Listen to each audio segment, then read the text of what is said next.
Talk to me about the performance curve. I know that that was big that was a big one that you talked about at the sales retreat, and I think that also elicited some pen draw, you know, people pe Yeah, it yeah. struck a chord with people because I think it really was eye-opening to view performance through that lens. So talk to me a little bit about the performance curve.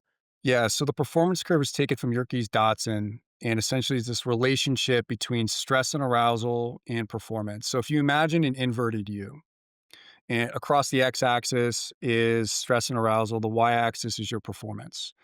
And so because it's an inverted U, it looks like a bell curve, um, higher in the middle. And what you think about is there's on the far right, high stress, high arousal, low performance. On the far left, low stress, low arousal, low performance. But in the middle, there's the fatness of that curve. That's the sweet spot. The right amount of stress, the right amount of arousal, the highest level of performance. And oftentimes we kind of know that about ourselves. And the analogy that I build for people is, you know, for those that drink coffee can appreciate this, is like, can you think of a time where you've had way too much caffeine?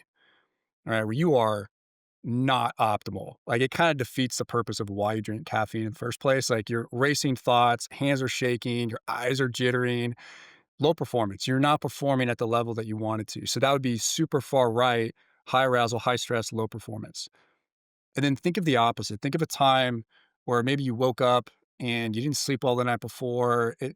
You didn't eat right, and just a lot of other factors where it's low arousal, low stress, and low performance. And it's like pushing thoughts through jello. And then think of a time when you had the right amount of sleep, the right amount of caffeine, that right hydration, nutrition, all the things that you know that feel right, and you're completely dialed. Well, how do you know that? It's because of the self-awareness, like what's too much, what's too little, and what's just right. And so when you have an individual go through this exercise of drawing this curve and really thinking about, okay, well, when am I at my best? When am I at that optimal, that sweet spot? And then the follow-up question is, well, what gets me there? What are the things that I know that help me get in that sweet spot? And then you start to index on that.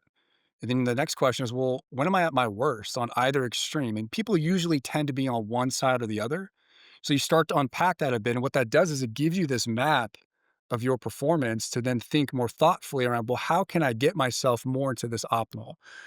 And the point I want to make too is most people, you hear a lot of people talk about peak performance.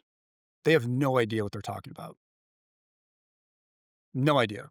Like, to reach peak performance, it doesn't happen very often, and what happens when you peak? You come right back down. And so to say you're chasing peak performance, to me, that's saying you just wanna be a flash in the pan. Like, you're not gonna be able to sustain that.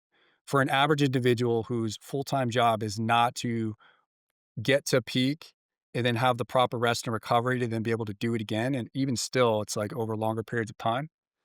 Really what we want to chase and go after is optimal, which means being at your best with whatever resources you have in that moment and doing the best you can with what you got. And you can identify what is the upper and lower limit to that and then help really shape your environment, shape your routines, shape your process so that you stay in that sweet spot more than you're not.